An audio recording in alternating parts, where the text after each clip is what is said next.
watching the Grapevine episode of Women in Hip Hop, and let me tell y'all did y'all thing with black women in hip hop, okay? Because that's what we're talking about. But y'all did y'all thing. I'm gonna get right to it. I appreciate you all. Shout out to Grapevine. Shout out to Ashley Kuna. Shout out to Donovan. Shout out to my girl Uchechi. Shout out to Aisha. Shout out to all y'all out there. Shout out to Scotty Beam. Like, y'all did it. Shout out to Mouse.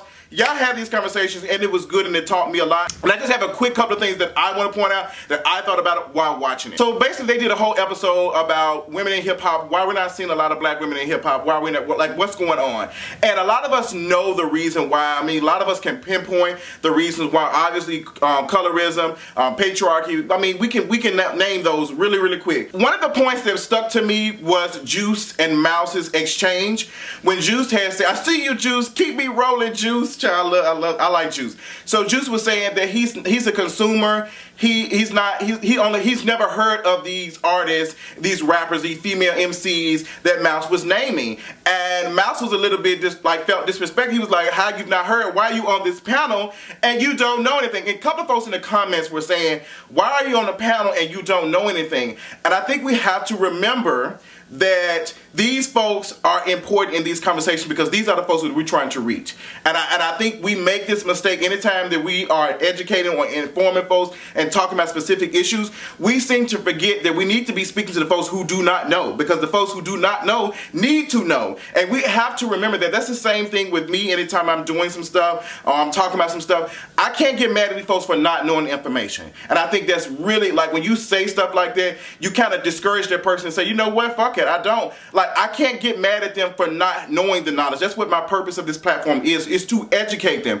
So when Juice was saying that he's never heard of these folks, and he was being honest. He was being completely honest and saying that he's never, because honestly, I'm not a hip hop head. I don't know none of these folks that he was naming. My boo knew a couple of them. I didn't know none of them. And it's not necessarily a bad thing. It does not mean that we don't care. It's just, I'm not going and doing the work like you. Like, I'm not invested that much in finding the music, but we need to stay on task and making sure that we're talking about how these labels do artists that are talented, who are writing their own music and who are dark skinned and not getting the same opportunities as their light skinned counterparts and other shit. Like, I'll give you case in point. I fucks with Cash Doll. I did not know about her until my best friend told me about her, Adrian. I didn't know much about Cash Doll, but I can see why I never heard of a Cash Doll. Now, some people make jokes about Cash Doll's flow and all this type of shit, but Cardi B has the same type of situation going on with some other stuff. Like, she don't write her own music. We know that shit. She don't write her own raps.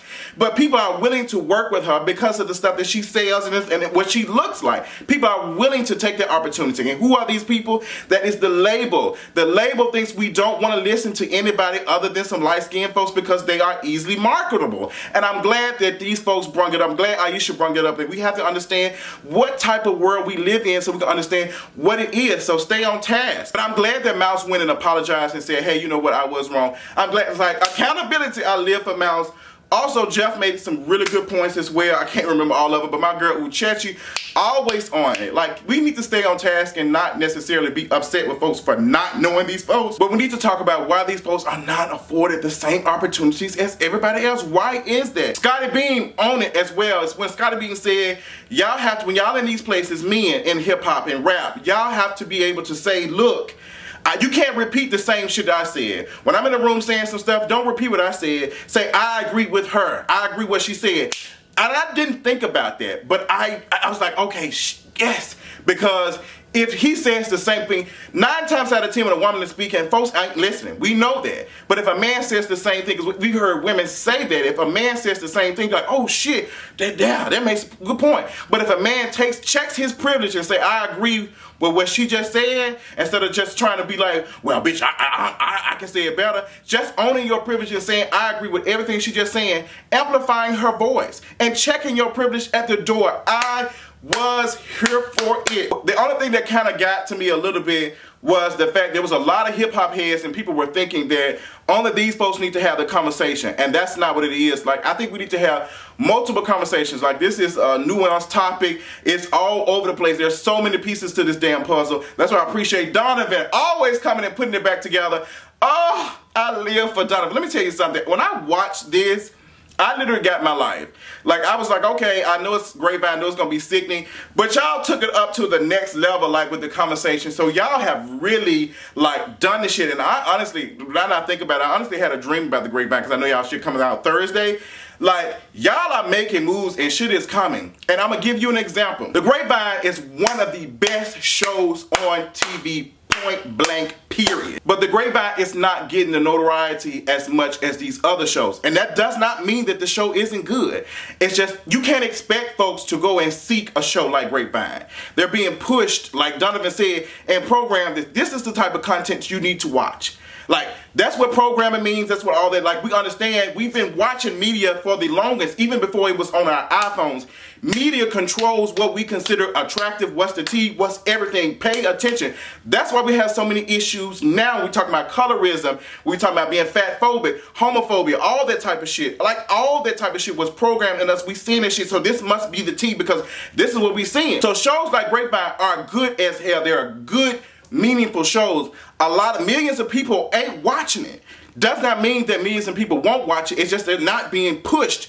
YouTube ain't out here doing a rewind for the Grapevine. They got folks that ain't doing nothing for the damn culture all in the rewind. They got Will Smith and his shit on there talking about Fortnite before they got the Grapevine that's out here pushing the culture forward and having these meaningful conversations. But look what happened back in March when the episode dropped about Bruno Mars. When that episode dropped about Bruno Mars, a lot of people were like tuned to it. It went off of Twitter, it went viral. People was here for it. People started a conversation. Then the subscribers on the Grapevine bumped up. Even people who did not like it subscribe and are paying attention to continuously watch it. So with that marketing push like that, you get in front of more eyes and people can choose. It does not mean that the person is not talented. That's what I'm trying to connect it to. Does not mean that these artists that are not being heard are not talented. It's just they're not being pushed and they're not being easily accessible for us, for consumers to see. Because I just heard about a Grapevine like 2 years after the show had been dropped. That's something I should have been watching. But it's not something that's been pushed into my eyes and seen. I've been watching other stuff try to do something like the Grapevine, but not being on it. But that was all I had access to at the time. So it's on platforms like YouTube and these labels to be able to make this shit more diverse. And I think we need to pay attention to that because it's not our fault. You cannot get mad at somebody for not knowing Rhapsody. You can't get mad at somebody not knowing Jean Grey. You cannot. You need to be using this time to amplify and why they need to be listening to these folks. Because if these folks are not easily accessible, folks are not going to be checking it out. They're just not. That's point blank in a period. We can't keep having these echo conversations in a room and expecting everybody to have the same knowledge as we do. If that's the case, then you don't need to be on this shit doing that shit. If you expect everybody to have the knowledge, what is the purpose of you even having this platform? The purpose of Grapevine is not to echo opinions over and over and over and over and again. It's the purpose to educate folks who do not know and bring them into the conversation. So let's stop doing. I see that so much when these intellectual conversations on Twitter and we use these big ass words and these fucking 5-syllable words that everyday folks don't understand but may have experience.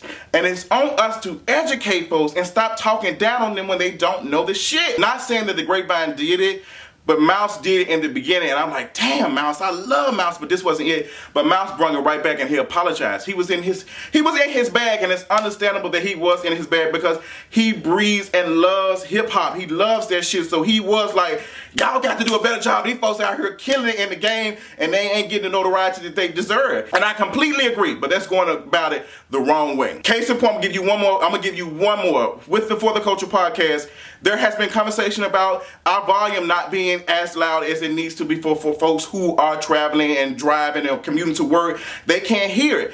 I get upset sometimes because we don't have the equipment to be able to do. We don't have a studio. Bitch, we were recording in the goddamn closet. Still recording in the closet. Like, we trying to make it work with $20 and a piece of goddamn string. But I can't get mad at the consumers for not, trying to listen or turn the volume up or bear with us. I can't. I have to make it accessible for these folks so we can continue to grow. So I got to sit over here and just like, calm my nerves. And that's just what it is. But meaningful dialogue, I appreciate y'all. Y'all did it for the culture. Like the Grapevine, oh my God, y'all are just like, y'all are some new age shit.